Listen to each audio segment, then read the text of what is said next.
La programación modular va a estar dentro de Java definido por el siguiente concepto. La programación modular es un paradigma de programación que consiste en realizar la división de un programa en módulos o subprogramas más pequeños, con el fin de poderlo ser más legible y más manejable a nuestro programa. La idea de realizar esta división es porque mientras más pequeño sea el problema, es más fácil de resolver, ¿no? Con ese dicho de divide y vencerás. Cuando yo tengo un problema que nosotros lo vamos a resolver mediante un programa, este programa puede ser subdividido en módulos. Yo puedo tener varios módulos que realizan una tarea en específica y todos estos módulos van a lograr resolver el problema que se ha planteado inicialmente. Estos módulos se van a poder caracterizar mediante una jerarquía. Yo voy a tener un programa principal, el cual va a manejar a todos estos módulos mediante una llamada. Cuando en el programa principal realiza la llamada, el programa se va a ejecutar ese módulo, termina la ejecución del módulo y vuelve la secuencia al módulo principal, ¿no?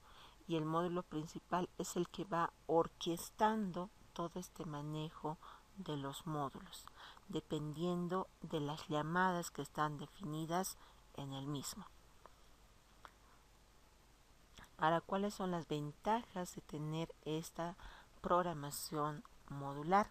Cuando yo tengo varios módulos y tengo que ir enlazando como un rompecabezas uno con otro para conseguir un objetivo en común, me va a permitir primero facilitar la comprensión global del programa, ya que voy a tener módulos específicos que realizan una tarea determinada.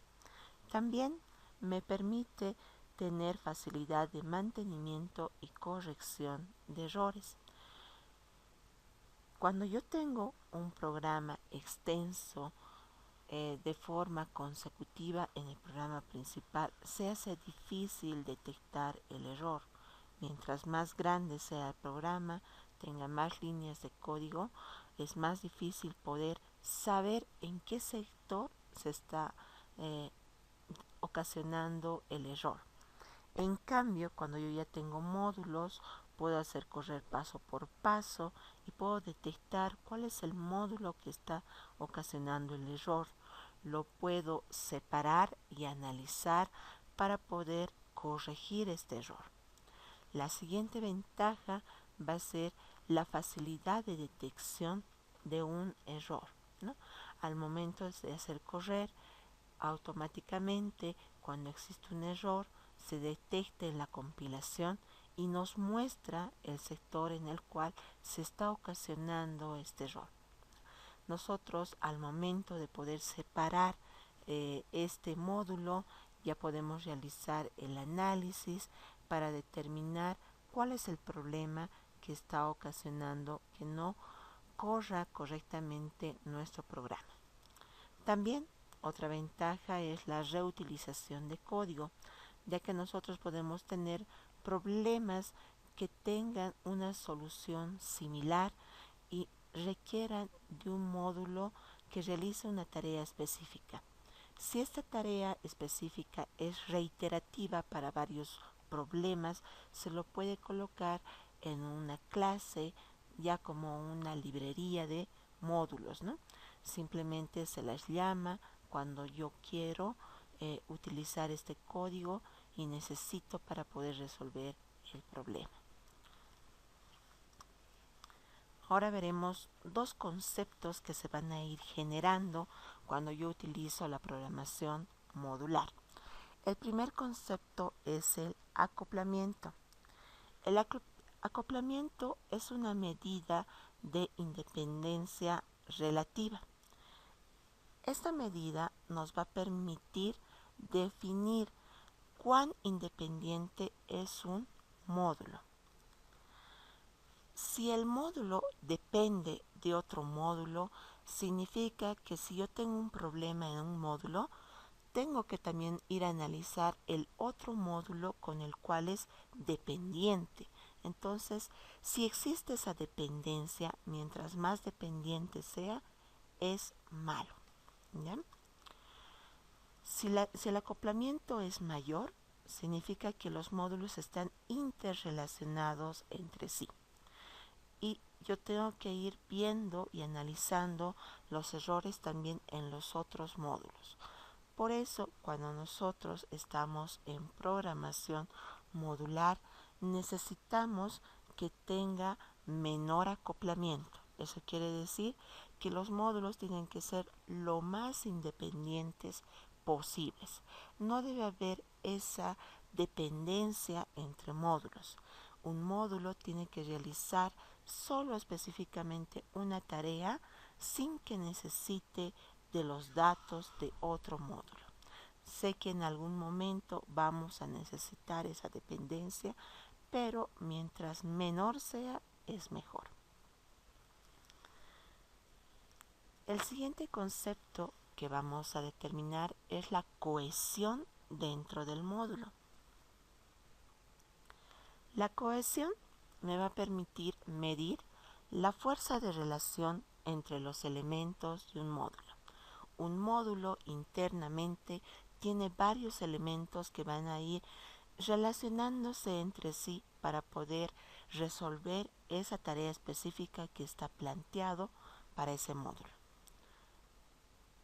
Cuando la relación entre estos elementos es fuerte, es mejor, porque eso significa que todos van a actuar para poder resolver el problema. Cada módulo tiene que realizar una cosa simple y los elementos tienen que estar interrelacionados lo más posible.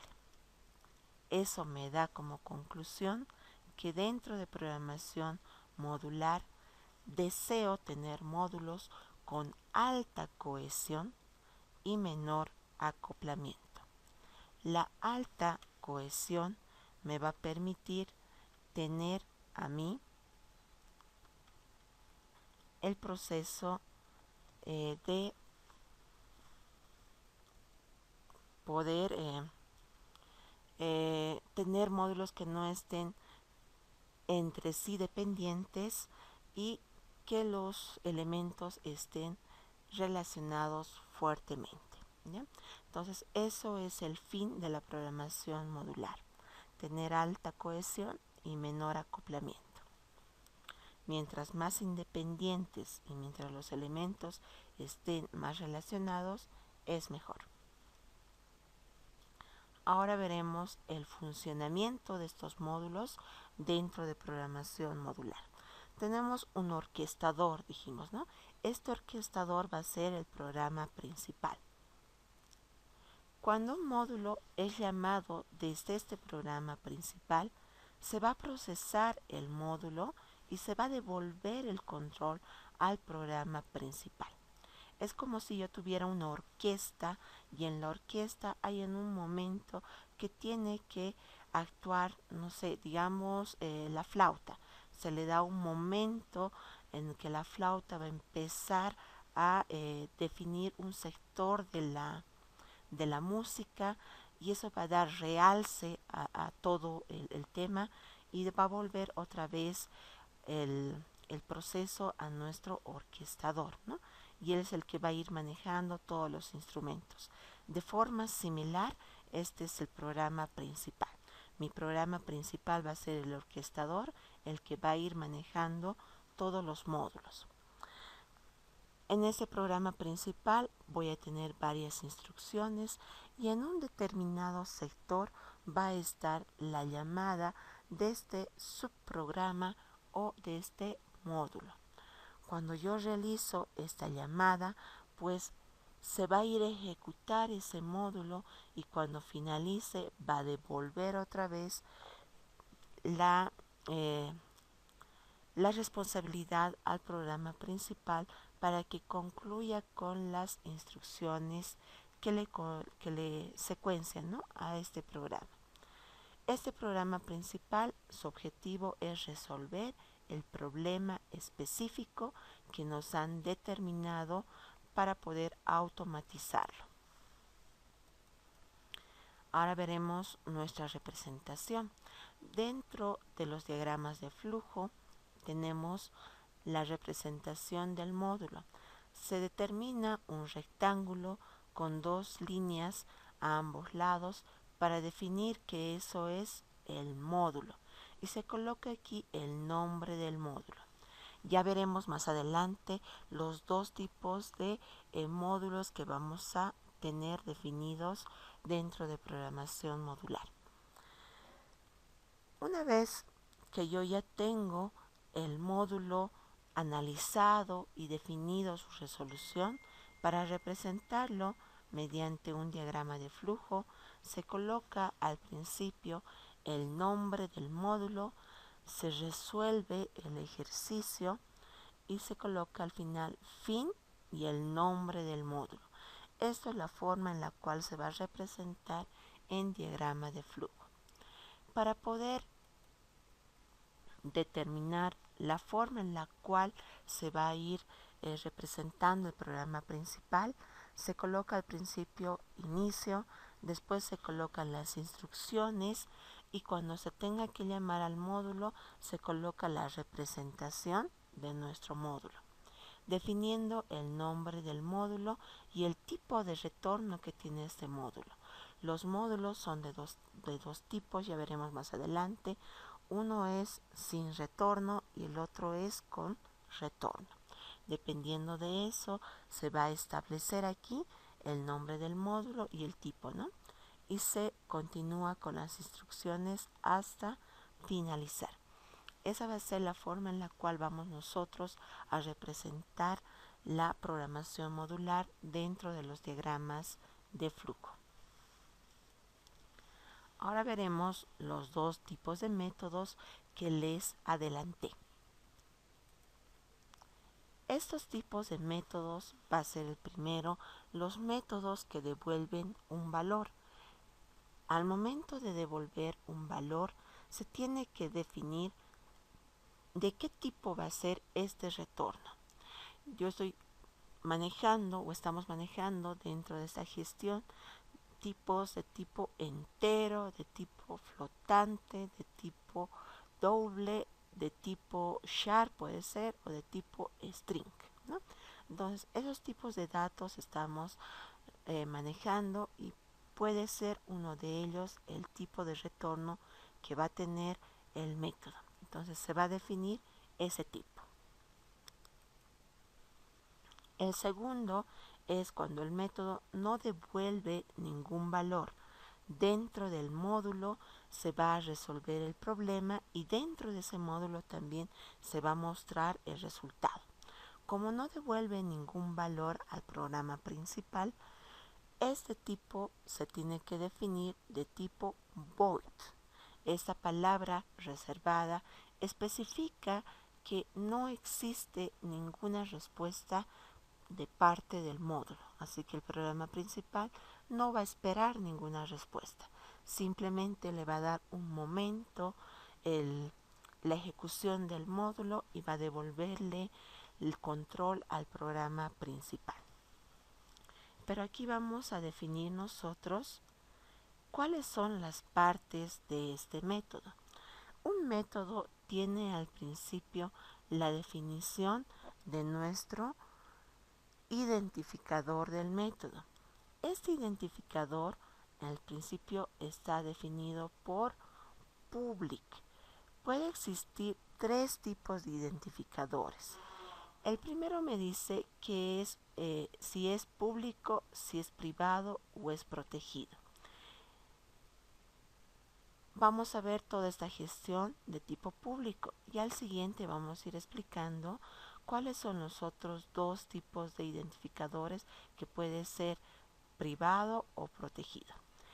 Pero en este caso, el público significa que el método está disponible públicamente a todos los que están fuera de la clase. Ahora veremos la palabra static.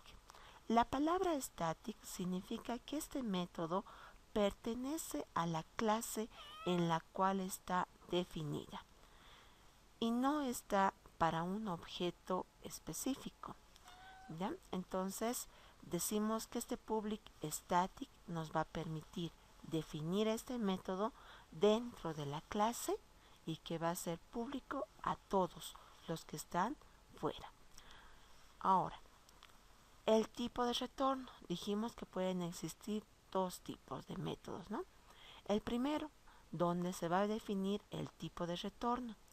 Este tipo de retorno, dijimos, puede ser entero, float, doble, char, string. ¿Sí? Entonces aquí se especifica cuál va a ser el tipo de retorno. Después colocamos, ahora si es void, dijimos que es el siguiente tipo, es que no va a devolver nada, ningún valor este método. El nombre del método tiene que ser único dentro de una clase. Este método puede inicializar siempre con letra en minúscula. Vamos a respetar lo que es la denominación camel case. Eso quiere decir, si una palabra está compuesta, la primera palabra va a ser en minúscula y la siguiente palabra va a inicializar con la primera letra en mayúscula. ¿Bien? Eso es la notación camel case. Este nombre de método puede contener al final un nombre, un número, o puede contener también un guión bajo, pero siempre inicializa con letra. Pero respetaremos siempre que sea de tipo camel case y también tiene que ser descriptivo ese nombre. Si por ejemplo yo voy a determinar si el método me va a determinar si un número es primo o no, puedo colocarle al nombre del método es primo. Y eso me va a decir si es primo o no es primo, ¿no? Me puede devolver un booleano, por ejemplo. True para decir que es primo y false para decirme que no es primo. ¿Ya? Un ejemplo. Entonces siempre el nombre del método que sea descriptivo. Después vienen los paréntesis. Estos paréntesis son obligatorios y dentro de estos paréntesis pueden incluirse parámetros o también no pueden incluirse parámetros. Un parámetro es un dato de entrada que me va a permitir procesarlo dentro del método. Estos parámetros van a estar separados mediante comas. Cada parámetro tiene que estar definido el tipo de parámetro que es conjuntamente con su nombre de parámetro. ¿Ya? Ya vamos a ver más adelante una resolución de un método en el cual vamos a determinar parámetros de entrada y también vamos a determinar un tipo de retorno. El que vamos a utilizar para el ejemplo va a ser el primer tipo de método. Veremos un ejemplo. Este ejemplo es de la práctica, es el primer ejercicio y nos pide crear una función denominado mayor. Este método denominado mayor va a tener tres parámetros de entrada que van a ser tres números enteros. Yo voy a tener la variable x, y y z. Esas tres variables van a ser mis parámetros y voy a determinar el número, el entero mayor de estos tres. ¿Cómo realizamos ese proceso? Entonces dijimos, voy a tener tres elementos que van a ser x, mi primer número entero, y, mi segundo número entero, y z el tercer número entero. El proceso que voy a seguir para poder determinar cuál es el mayor. Primero, voy a tener una condición en el cual voy a preguntar si x es mayor que y. Si x es mayor que y, por verdad significa que el valor de x es mayor. Como ya tengo el mayor entre estos dos, puedo determinar de x y z, ¿no? Voy a otra vez preguntar entre estos dos números cuál es el mayor. Pregunto otra vez, x es mayor que z. Por verdad significa que x es el mayor de los tres. Por lo tanto, voy a retornar el valor de x. Ahora, por falso, ¿qué va a significar? Que z es el mayor. Entonces voy a retornar z. Esto estamos analizando por verdad. Ahora voy a analizar por falso. En la primera condición, he preguntado, ¿x es mayor que y? Preguntado. Por falso, sé que el valor de y es el mayor. Ahora voy a preguntar entre los dos que faltan. Preguntamos, ¿y es mayor que z? Pregunto. Si esta condición es verdadero, significa que el valor de y es el mayor de los tres. Por lo tanto, voy a retornar ese valor de y. Y por falso, va a significar que el valor de z es el mayor. Por lo tanto, voy a retornar z. Aquí estoy retornando de forma independiente por cada condición un valor. Ahora, si yo quiero almacenarlo, este valor de x, en una variable, digamos, my, que va a determinar al mayor, se puede realizar, ¿ya? Simplemente almaceno x en my, en este caso z en my, en este caso el valor de y en my, en este caso el valor de z en my, y solo retorno esa variable my, por ejemplo, se puede realizar. Ya poco a poco con la parte práctica vamos a ir viendo técnicas y formas de poder mejorar nuestros métodos para poder hacerlos más eficientes. Pero en ese ejercicio va a ser en la forma en la cual vamos a resolverlo. Veremos nuestro diagrama de flujo. Voy a tener un método. Este método se va a denominar mayor. Este método mayor va a tener tres parámetros de entrada. Cada parámetro de entrada es de tipo entero.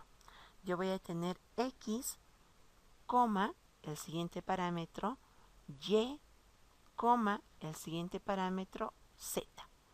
Estos tres parámetros, como son de entrada, van a tener que estar definidos el tipo de parámetro, ¿ya? Realizamos el proceso que hemos hecho anteriormente, el análisis, ¿no? Primero pregunto entre x y y cuál es el mayor. Por verdad sé que x es el mayor. Voy a preguntar otra vez si entre x y z cuál es el mayor. Pregunto, x es mayor que z. Por verdad retorno x. Por falso retorno z. Igual, cuando yo realizo esta condición, por falso sé que el valor de y es el mayor. Voy a preguntar entre los dos que me faltan. Entre y y z, ¿cuál es el mayor? Por verdad, sé que y es el mayor de los tres y voy a retornar ese valor. Y por falso, sé que z es el mayor. Al final de este proceso, colocamos fin y el nombre del método. El método se denomina mayor. Entonces coloco fin _ mayor. Como ya tengo un módulo que va a ser mi método mayor, necesito este orquestador que va a ser mi programa principal. En el programa principal yo voy a tener el inicio, voy a realizar la lectura de los tres datos enteros. Aquí no necesito realizar la validación porque como me dice entero, puede ingresar un número positivo o un número cero, o puede ingresar un número negativo, ¿no? Eso es el entorno de los números enteros. Entonces no necesito validarlos. Voy a tener el llamado a nuestro método. Este método mayor va a tener los tres parámetros que se están realizando la lectura aquí. Estos tres parámetros que se han leído se colocan como parámetros de entrada de este método. Este método mayor me va a retornar. Como me retorna algo, el retorno se va a almacenar dentro de la variable my. Y esta variable my va a contener el número o el entero mayor de esos tres. Y voy a mostrar en el programa principal la devolución del entero mayor. Y después va a finalizar. Veremos una corrida. Voy a tener tres variables, x, y, z. Voy a tener la variable my, donde se va a almacenar el entero mayor de los tres y la salida. Me voy a dar tres datos. X va a ser 7, y va a ser 15 y z va a ser 2. Voy a enviar a este método my los tres valores. Van a ingresar por si acaso. Si aquí yo he leído tres datos de entrada x, y, z y voy a mandarlos dentro de este método, yo lo puedo recibir en otros nombres de variables, porque el paso de parámetro va a ser por valor, ¿ya? Entonces aquí pueden ser otros, pero simplemente para que tengamos referencia de estos tres valores, se ha colocado los mismos, las mismas variables, simplemente por referencia, para que no nos confundamos. Va a llegar aquí en la variable x el valor de 7, va a llegar en el valor de y el valor de 15 y va a llegar en el valor de z el valor de 2. Ingresamos. Pregunto, ¿7 es mayor que 15? Preguntamos. ¿7 es mayor que 15? Falso. Se va por este lado. Ahora pregunto, ¿y es mayor que z? 15 es mayor que 2, ¿verdad? Por verdad voy a retornar el valor de 15. Cuando yo retorno aquí, se va a almacenar en la variable my. Entonces 15 se almacena en my. Y voy a mostrar ese valor. En la salida vamos a mostrar 15, que es el mayor de los tres números enteros. Y después finalizamos. Realizaremos este ejercicio en el IDE de desarrollo NetBeans. Pero antes de realizar esta codificación de nuestro programa, ¿existe alguna consulta que se tenga que aclarar? Para realizar la codificación de este programa, vamos a irnos a crear una clase. La clase se va a denominar, yo ya tengo dentro de mi proyecto secuencial un paquete denominado modularidad. Dentro de este paquete nos crearemos una clase. En esta clase vamos a colocar mayor lo pondremos y colocamos finalizar. En la parte inicial vamos a colocar una descripción de nuestro ejercicio. Voy a colocar que se desea determinar el mayor de tres enteros, ¿no? Determinar el mayor de tres enteros.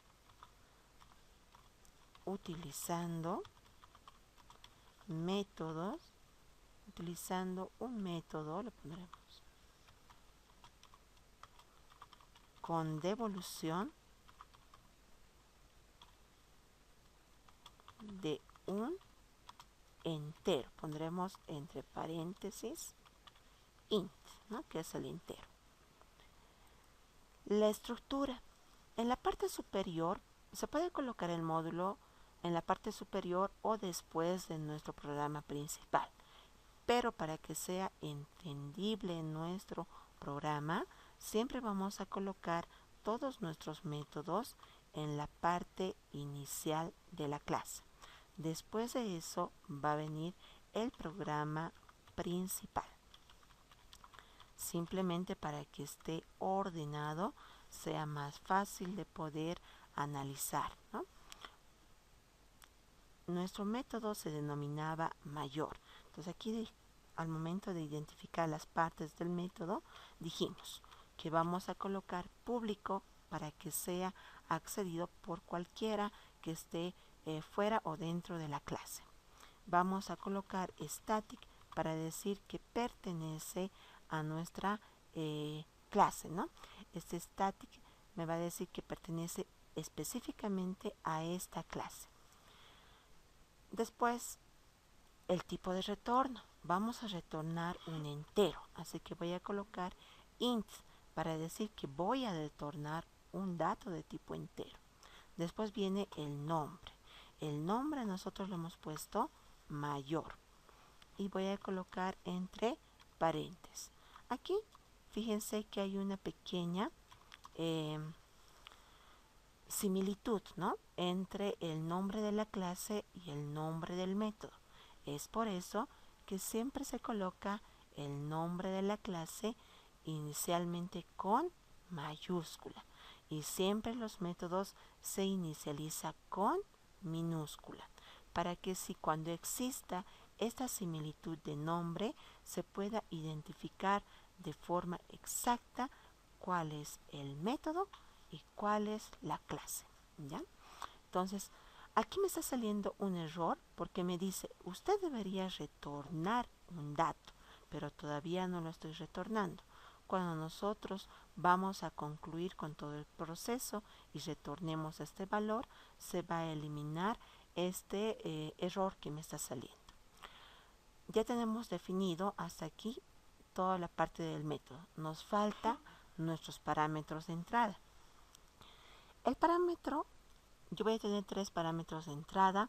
Dijimos que un parámetro tiene que tener el tipo de dato que va a ser de tipo entero. Tenemos mi primer parámetro que es x. Colocamos coma para poder dividir, ¿no? Separar nuestros parámetros. Mi otro parámetro también va a ser de tipo entero y va a ser y.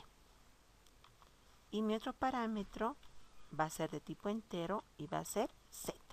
Ya tengo ahí definido mis 3 parámetros de entrada. ¿Cuál es el proceso que hemos seguido? Veremos nuestro código, nuestro diagrama de flujo. Voy a tener primero entre x y y, por verdad, otra vez voy a preguntar entre x y z. Realizaremos ese proceso. Entonces aquí voy a tener una condición. Primero voy a preguntar si x es mayor que y. Es mayor que y. Por verdad, aquí voy a colocar por falso para que no me olvide nuestros paréntesis. Pero realizaremos por verdad. Si pregunto entre x y y cuál es el mayor, por verdad sé que x es el mayor. Y voy a preguntar otra vez entre x y z. Pregunto, ¿x es mayor que z? Por verdad, sé que x va a ser el mayor de los 3, así que voy a retornar x. Y colocamos punto y coma para final de línea de código, ¿no? De esta pregunta, si x es mayor que z, por falso, sé que z es el mayor. Por lo tanto, voy a retornar, return, coloco z. Ahora vámonos por falso. He preguntado en la primera condición, x es mayor que y. por falso significa que y es el mayor. Entonces también voy a realizar una pregunta. Sé que y es el mayor. Entonces preguntamos entre los dos que sobran. ¿Y es mayor que z? Pregunto. Por verdad, sé que el mayor es y. Entonces vamos a retornar y. Y por falso, sé que el valor de z va a ser el mayor de los tres. Así que vamos a retornar z. Ya tenemos ahí toda la codificación de nuestro módulo. También quería recalcarles algo.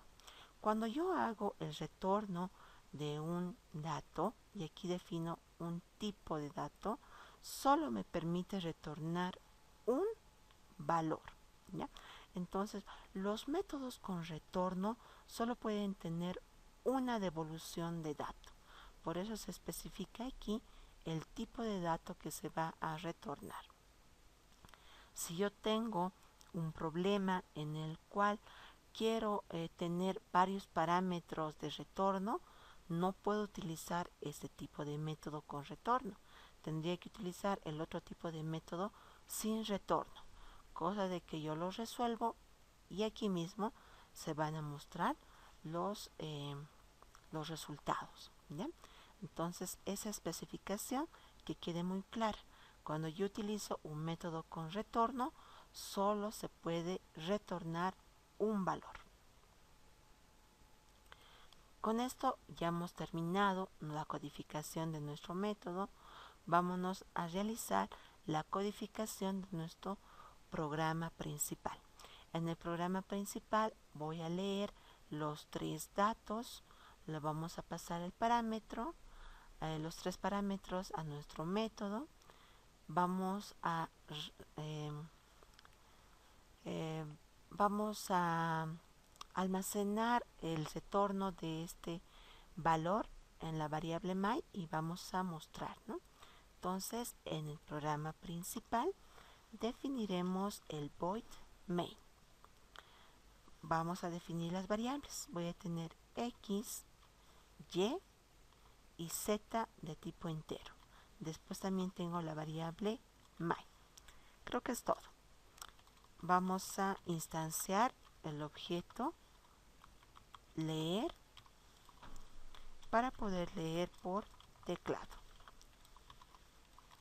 Nos va a pedir que realicemos la importación de la librería. Vamos a importar y aquí voy a solicitar los tres datos. Digite 3 números enteros. Voy a realizar la lectura primero en X, colocamos next int, después en la variable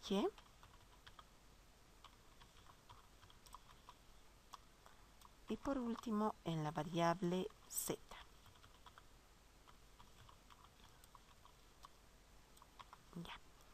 Ya hemos leído los tres datos de entrada. Ahora voy a pasarle. Aquí voy a llamar al método mayor y le voy a pasar los tres datos, x, y z. Y me va a decir, este método mayor me retorna, aquí me dice, tiene que asignar el retorno en una variable. Entonces me dice, este método necesita una variable porque está retornando un valor. Entonces ese valor que retorna lo voy a almacenar en la variable my. Una vez que ya esté almacenado, pues vamos a mostrar el resultado. Coloco el número mayor es, pondremos, y mostraremos lo que contiene la variable my. Haremos correr. Voy a colocar tres datos. Primero colocaremos el valor de x que sea el mayor. Pondremos 13, el siguiente 5 y el siguiente 10. Y me dice el número mayor es 13. Ahora voy a hacer correr y voy a colocar en Y el valor mayor, ¿no? Que sería el segundo. Colocaremos 5, el siguiente que sea 20 y el siguiente que sea 8. Me dice el número mayor es 20. Ahora probaremos que el tercer número de entrada que sea el mayor. Voy a colocar el 4, el 12 y pondremos el 56. Y me dice el número mayor es 56. ¿Ya? Entonces con esto hemos concluido la programación de este ejercicio. El ejercicio 4 de la práctica me dice que yo necesito tener una función que me calcule el factorial de un número. Algunos en programación estructurada todavía se maneja el término de funciones y procedimientos, ¿ya? Se denominan funciones a los métodos con retorno y procedimientos a los métodos sin retorno. Pero nosotros, como estamos en un lenguaje orientado a objetos, ya manejamos el término de método. De ahí viene método con retorno, método sin retorno. Y nos vamos a manejar en esa lógica de denominativo de método, ¿ya? Entonces aquí nos está pidiendo crear un método que me permita calcular el factorial de un número. Eso quiere decir que mi método yo lo voy a llamar factorial. Este método va a tener un parámetro de entrada que va a ser el número del cual yo voy a calcular su factorial. Una vez que yo calcule su factorial, voy a devolver el factorial de este número. Aquí realizaremos nuestro análisis. Lo voy a realizar directamente. Esta entrada tiene que ser para determinar el factorial entero positivo, porque solo se calcula los factoriales de números enteros positivos, ¿no? Entonces vamos a realizar la validación en el programa principal antes de enviarlo al método. Una vez que yo ya he realizado esa entrada, nos vamos al proceso.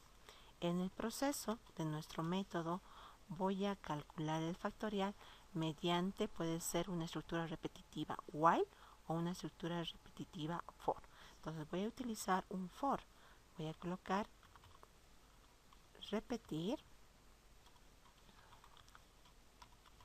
desde y vamos a inicializar en 1, va a ir hasta el número.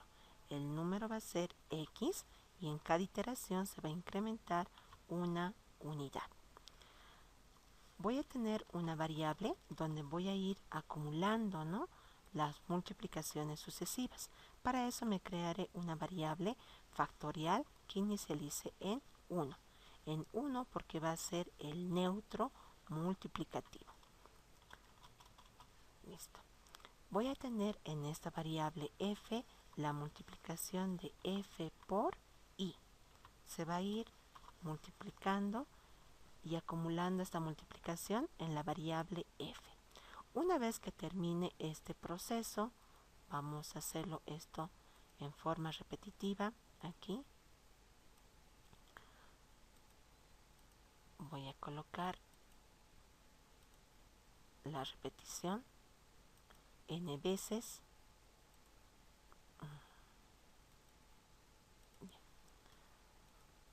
Aquí lo pondremos repetir desde aquí y vamos a repetir hasta aquí.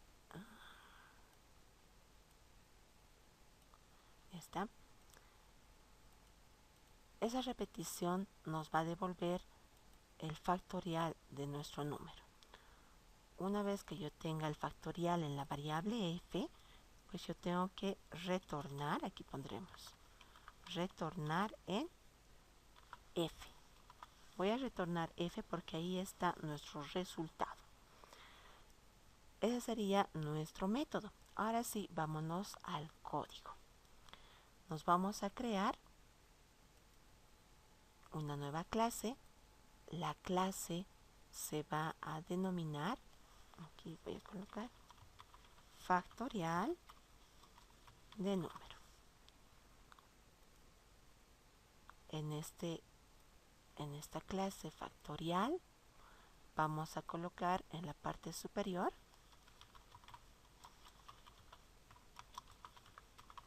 una pequeña descripción. Calcular el factorial de un número mediante un método con retorno. Dijimos que tiene una estructura.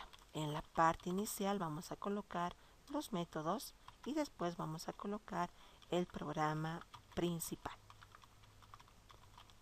Mi método va a ser público para que pueda ser accedido por todos. Static para decir que pertenece a esta clase. El tipo de retorno me va a retornar un entero, lo pondremos, ¿ya? Y se va a llamar el método factorial para que sea descriptivo nuestro nombre. Y este método tiene que tener un parámetro de entrada.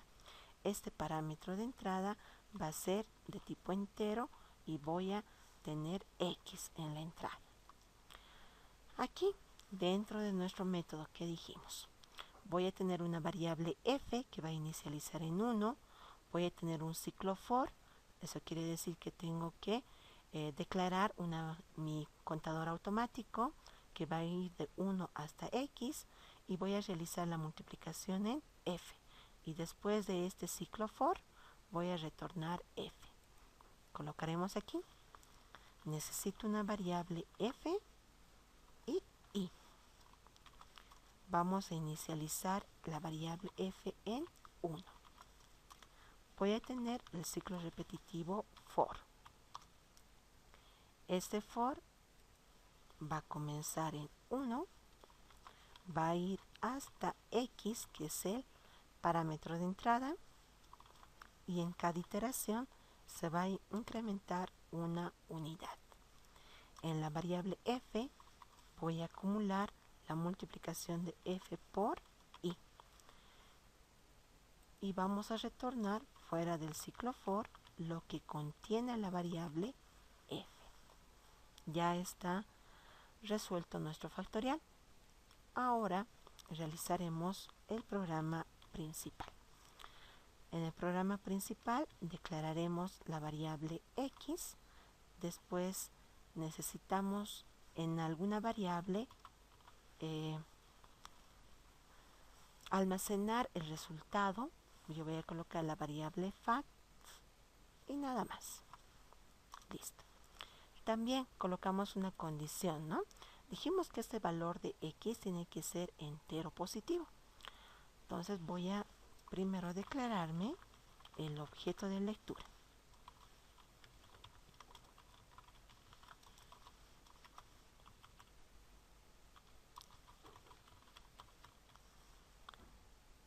Y para poder realizar nuestra validación, vamos a utilizar un do while.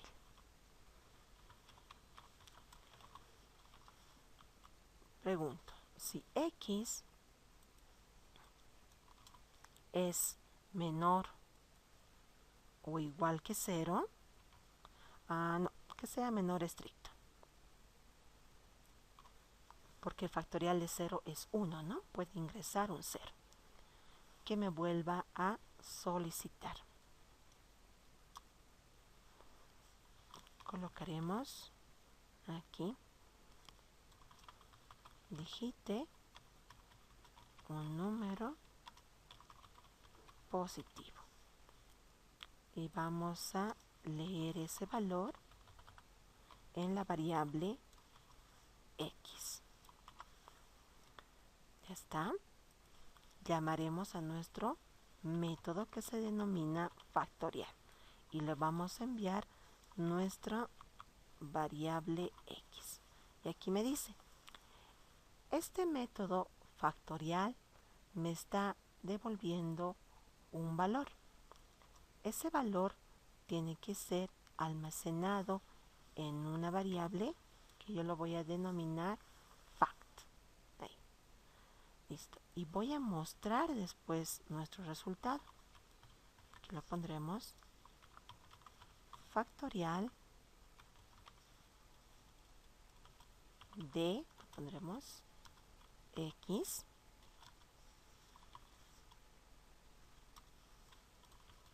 es igual y mostraremos lo que contiene fact. Listo, ya está. Ahora lo haremos correr. Voy a colocar 3. El factorial de 3, 6. Colocaremos el factorial de 5, 120, ¿no? 1 por 2, 2. 2 por 3, 6. 6 por 4, 24. 24 por 5, 120, ¿no? Entonces el factorial de 5 es 120. A ver, 2 por 3, 6. 6 por 4. ¿Ya? Está correcto. Entonces veremos aquí si nuestra validación está bien. Pondremos el 0. Factorial de 0, 1. Pondremos un negativo. Me vuelve a pedir. Ya está. Entonces con esto ya hemos resuelto el ejercicio. Ahora, les decía, ¿no? Aquí estoy leyendo el valor de ingreso en la variable x y le estoy pasando ese valor de ingreso x. Aquí puede ser otro valor en el que yo voy a recibir ese valor. Digamos, yo puedo colocar aquí y voy a trabajar con y. Igual van a ver que se resuelve el ejercicio. Colocaremos otra vez 3, factorial es 6, 5, factorial es 120. ¿Eh? Entonces aquí estamos pasando el valor que está leído en la variable x a nuestro método, pero aquí le estoy recepcionando el valor en y. Entonces estoy pasando aquí por referencia, ¿ya? Nuestra variable. Pero para no tener ningún problema de saber, digamos aquí, pueden colocar la misma variable. Simplemente es para que ustedes se puedan percatar de que aquí puedo yo leer en una variable distinta y puedo recibir el valor en otra variable. Porque se pasa, ¿no? De aquí pasamos nosotros el valor y aquí se almacena o se recibe en este valor. En esta variable lo trabajo y se devuelve, ¿no? Igual aquí estoy devolviendo la variable f que contiene el resultado y aquí lo estoy, ese valor que tiene ya el resultado, almacenando en esta variable fact. Con esa aclaración ya hemos concluido nuestros dos ejercicios del día de hoy.